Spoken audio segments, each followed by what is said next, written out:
वर्षी मी रवींद्र रामदास या नावाने प्रसिद्ध लेख विशेषतः राजे शिवाजी किंवा आंग्र्यांचे आरमार त्याबाबत लेख वाचत होतो असे आणि श्री रामदास यांची कधीतरी ओळख व्हावी असे मनात वाटायचे. म्हणजे त्यावेळेला वाटत होतं की रामदासांची काहीतरी आमची भेट व्हावी तसेच वाटायचे. ते श्री टी ए वांयगणकर हे रत्नागिरीचे प्रसिद्ध वकील, यांचे नाव खूप लहानपणी श्री पाटकर काका रत्नागिरी किंवा इतर कुणाकडून तरी खूप ऐकायला मिळायचे आणि मनात त्यांच्याविषयी सुद्धा आपुलकी निर्माण होत असे. परंतु ह्या सर्व भावना, ह्या विचार आपल्या आणि आता त्या पुढच्या आहेत असे वाटायचे. आपल्या त्या नाही कसे वाटायचे. परंतु आमच्या अनला देवीने तसेच गायत्री मातेने दोन्ही नाती अशी जोडून दिली की मी त्याला तोड नाही. श्री वांयगणकरांची मला जावई म्हणून वांयगणकरांनी मला पसंत केलं तर मी श्री दादा रामदासांच्या मुलाला जावई केले. असे असतात योगायोग. आपल्या हातात तसं काहीच नसतं. नियती सर्व ठरवून आणते आणि आपण मात्र प्रयत्न केले पाहिजे. दादांनी हेच केलं. दैवदेव यावर विश्वास नाही म्हणत सरस्वतीची पूजा करत राहिले आणि कुणी गायत्रीची पूजा करतो तर कुणी श्री साईनाथांची पूजा करतो. पण पूजा ही सर्व करतच असतात आणि शेवटी कुठेतरी श्रद्धा असेल आणि ती स्थिर असेल तर तो देव किंवा ती देवी दूर नसते, ती आपल्यातच असते. परंतु तिची सेवा करण्यासाठी श्री दादांसारख्या भावना आणि उषावणींसारखी जिद्द सुरक्षितपणा मनात असावी लागते. पुन्हा एकदा दादा वहिनींचे हार्दिक अभिनंदन आणि ऑल द बेस्ट. आणि आम्हा सर्वांना तुमच्या छायेत राहण्याचे भाग्य पुढील खूप काळ लाभो हीच या देवतत्वाला विनंती. तुमच्याशिवाय असं फारसं कोणाला बाहेरच्या नातेवाईकांशिवाय अन्य कोणाला फारसं बोलावलेलं नाही. तुम्हाला बोलावलंय. त्याचं कारण मी त्यांना म्हटलं की बरोबर आहे, मी तुम्हाला सतत बंधुतुल्य मित्र असं म्हणतो.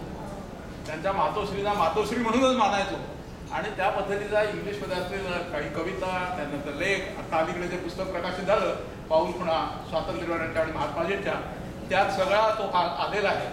तुम्ही इथे मांडत नाही परंतु त्यांच्याकडनं ते पुस्तक उपलब्ध होऊ शकेल. या ठिकाणी दुसऱ्या मजल्यावरती हा कार्यक्रम होणार असं मला कळलं होतं. येताना खालतीच कळलं की नाही टॉप फ्लोअरला. तर म्हटलं रामदासांचं सगळं टॉप आहे. बरोबर आहे. आणि दुसरी गोष्ट महत्वाची अशी की आज मी हा जो काही अंगरखा घातलाय हे पेशवाईचं वस्त्र असतं ना तसं त्याने दिलेला हा अंगरखा आहे. खादीच आहे तो. ते मुद्दाम मला दिलेला आणि त्याचा उपयोग मला फार चांगल्या प्रकारे ठिकाणी झाला. या आठवणी या प्रसंगी सांगणं आवश्यक आहे की ज्या वेळेला लोकमान्य टिळकांच्या पुण्यतिथीच्या निमित्ताने मी एका शाळेमध्ये भाषणाला सुरुवात केली तेव्हा मी त्यांना म्हटलं की आज गांधीजी त्यांच्याशी झालेला परिचय त्याबद्दल दोन शब्द. म्हणजे ज्यावेळेला त्यांचा विवाह झाला असेल किंवा त्यानंतरच्या काळामध्ये पालावकर वकिलांचे जावई म्हणून मी त्यांना ओळखत होतो. परंतु त्याहीपेक्षा डॉक्टर रवींद्र रामदास हे एक नाव आम्हाला काहीतरी खूप मोठं वाटत होतं. त्यांचे लेखही मी वाचत होतो. त्याच्यातून त्यांची विद्वत्ता समजत होती. परंतु ज्या वेळेला माझी मुलगी माधवी तिचा विवाह साधारण 15 वर्षापूर्वी झाला त्यानंतर आणि त्या निमित्ताने त्यांच्या वारंवार गाठीभेटी होऊ लागल्या.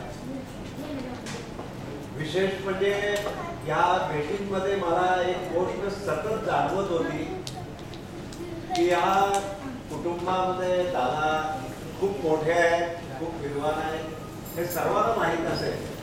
परंतु तरी देखील मी अनेक कार्यक्रमातून एक गोष्ट अगदी जाणीवपूर्वक माझ्या लक्षात आली की एखाद्या कार्यक्रमाला येताना आपण जसे आपल्या चपला किंवा आपले बूट बाहेर ठेवून येतो तसे दादा आपली सर्व विद्वत्ता कौटुंबिक समारंभाला येताना नेहमीच बाहेर ठेवून येत असत. आज आल्यानंतर अगदी लहान थोरांपासून सर्व मंडळींपर्यंत त्यांचं जे वागणं होतं आणि नातवंड आहेत आणि त्या भूमिकेमध्ये नातवंडांमध्ये ते रमलेले असेल त्यामुळे त्याच्या अनुषंगाने थोडंसं विषयांतर त्यांच्याविषयी खूप चांगलं बोललेलं गेलं आहे आणि मीही बोलू शकतो पण थोडंसं विषयांतर करून काहीतरी वेगळं सांगतो. छोटीशी कथा आहे. मला वाटतं ही कथा दादांना आणि आईना अनेक भूमिकातनं आणि अनेक तऱ्हेने लागू होते, म्हणून मी मुद्दामून तुम्हाला सांगतो. आजी गोष्ट सांग नातवंडांनी एकच करता केलेलं आहे. कुठली गोष्ट सांगू आजीने विचारलं. ए आजी, तुझी ती नेहमीची गोष्ट नको, कावळा आणि चिमणीची बोरी. एक नात काल फुगवून म्हणाली. ही नात जरा आगाऊच होता. दुसरा नातू म्हणाला, आजी हो, नाहीतर ती नेहमीची तुझी ती कावळा चिमणीच्या वगैरे गोष्टी नको, काहीतरी वेगळं सांग. वेगळी गोष्ट सांगू? मग झाशीच्या राणीची गोष्ट सांगते. छे, माणसांची गोष्ट नकोच. माणसांची गोष्ट नको, मग माणसांच्या भावनांची गोष्ट सांगते. पण माणसांच्या भावनांची गोष्ट कशी होईल? एका नातवंडाने काल फुगवून विचारलं. ऐका तर खरं, मला सांगा, माणसाच्या भावना म्हणजे काय? हेच प्रेम, आनंद, ईर्ष्या, दुःख वगैरे वगैरे, बरोबर. आणि काम, क्रोध, लोभ, मोह, मद, मत्सर हे षड्रिपुत्र आहेतच. तर गोष्ट अशी बाळांनो, नातवंडांनो, की सगळ्या माणसाच्या भावना एका समुद्रात, खोल समुद्रात, एका छोट्याशा बेटावर राहत होत्या. अनेक वर्ष सुखात गेल्यानंतर एके दिवशी अतिशय वाईट गोष्ट घडली. आकाशवाणी झाली आणि त्या आकाशवाणीने सांगितलं की हे बेट लवकरच बुडणार आहे.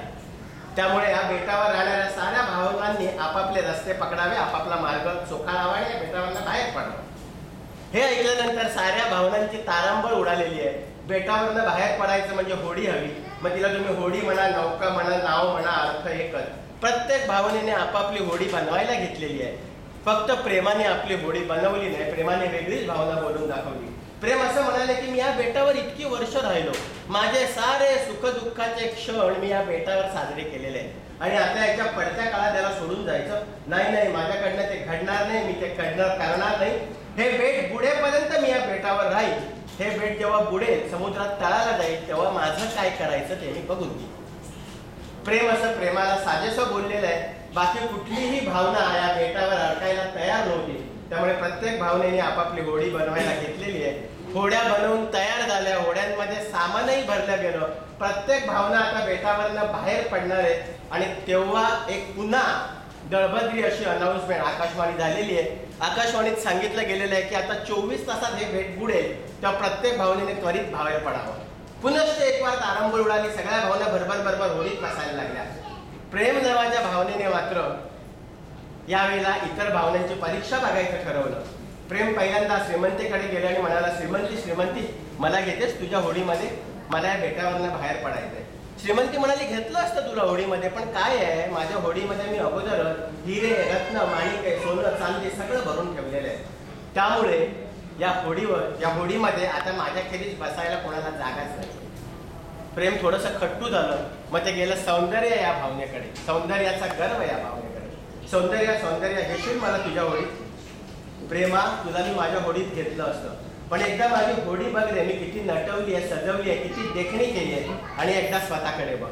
काही कारण नसताना या बेटाचं कसं होईल याची काळजी करून 7-8 दिवसात तू खंगून गेलेला आहे. तुझी गालफड बसली आहेत, तुझे डोळे खोल गेले आहेत, तुझे कपडे मळलेले आहेत, तू आंघोळ सुद्धा केलेली दिसत नाही, आणि शी हे काय तुझ्या पायाला सुद्धा चिखल लागलेला आहे. अशा अवस्थेत तू माझ्या होडीत येऊ नकोस, माझी होडी खराब होईल.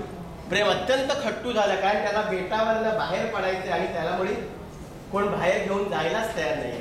आणि एवढ्यात प्रेमाच्या पाठीवर कोणाचा तरी वजनदार हात पडलाय. प्रेमाने मागे वळून बघितलं.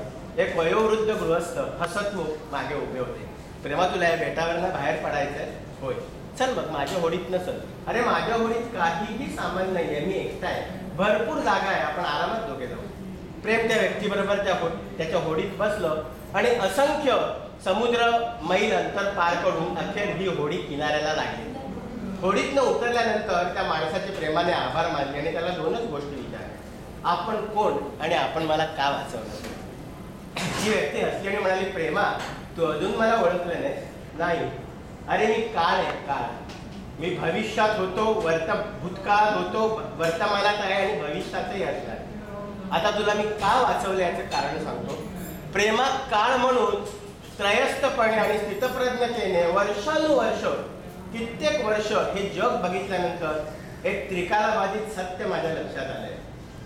आणि ते सत्य असे आहे की प्रेमा, हे जर जग जगायचं असेल, हे जग चालायचं असेल, जिवंत राहायचं असेल आणि जर पुढे जाणार असेल, तर ते श्रीमंती, सौंदर्य किंवा अन्य कुठल्याही भावनेमुळे पुढे जाणार नाही. हे जग जर तरायचं असेल, हे जग जर पुढे जायचं असेल तर ते फक्त प्रेमाच्या आधारे पुढे जाऊ शकतं. आणि प्रेमा मला असं वाटतं की हे जग जिवंत राहावं, हे जग पुढे जावं, हे जग टिकावं, या जगाचं भलं व्हावं आणि म्हणून मी तुला वाचवलं.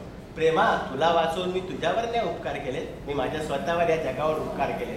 कारण प्रेमा, तुझी महती मी सोडून, एक काळ सोडून दुसरं कोण जाणवणार, दुसरं कोणाला जाणवणार. गोष्ट संपली. नातवंड म्हणाली, आजी गोष्ट किती अवघड होती, नीटशी काय कळलीच नाही. आजी हसली आणि म्हणाली, बरोबर आहे, गोष्ट कळायला थोडीशी अवघड आहे, पण तुम्हाला का सांगितली? संस्काराचा भाग म्हणून सांगितली.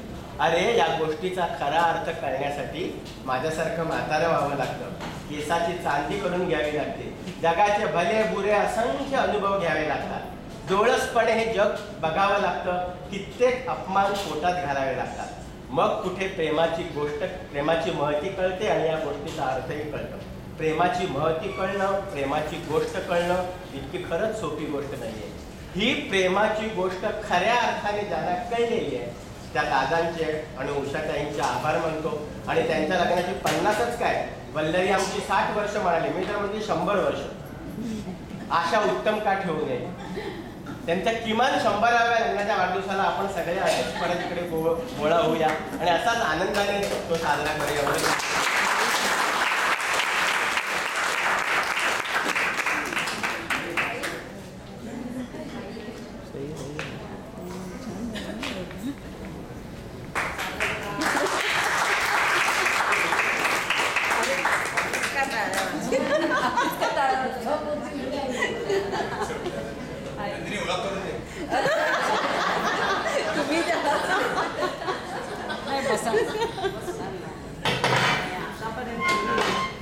सर्वांनी मी आणि दादा यांचंच महती तुम्ही सर्वांनी सांगितली आहे, मी ऐकली.